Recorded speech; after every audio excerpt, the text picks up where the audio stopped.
Welcome top news today. Clifford Orwin is a professor of political science at the University of Toronto.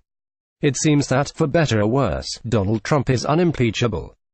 This is not just because a Republican Congress is so unlikely to impeach a Republican president. It is also because of the constitutional stipulation that the only impeachable offenses are high crimes and misdemeanors. Admittedly, this very phrase has always puzzled us laymen. The terms seem so oddly paired.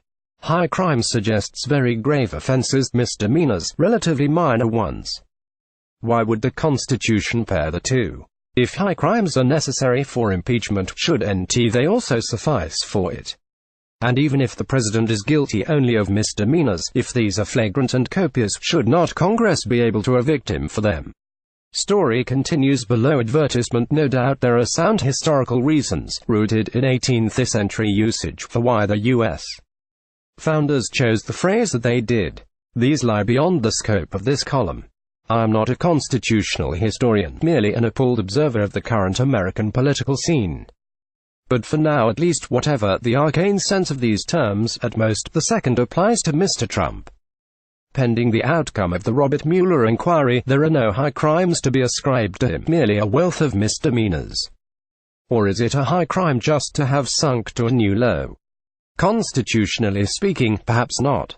Politically speaking, however, Mr. Trump has compromised his presidency beyond recovery. The public opinion polls confirm this, with the consistently and unprecedentedly low approval ratings. So what if 36% obdurately continue to back Mr. Trump, less because he has improved the prospects than because he shares the prejudices? That's barely a third of the population, and there is little prospect of its rising. If the economic mini-boom hasn't persuaded the skeptics, what will? And so what if most of the former Republican Party backs him, having nowhere else to go? It will change its tune soon enough if he becomes a legislative liability and/or disaster looms in the 2018 midterm elections. The most egregious of Trump loyalists are the large handful of policy wonks. Intellectuals and journalists, they may have their doubts about the man, but stubbornly commend his policies. They point to the current high growth rate of the U.S. economy, or applaud Mr. Trump's reversal of various ill-considered policies of the Obama administration. Often they're tough guys on foreign policy who mistake Mr. Trump for one. Yet, even conceding many of these claims, in the end they're beside the point. At best, support for Mr. Trump on policy grounds is penny-wise and pound-foolish. What a president says matters. Trump's feckless mouthings besmirch his policies as to sap whatever plausibility they might otherwise possess. Some intellectuals claim to back him because of the threat of political correctness.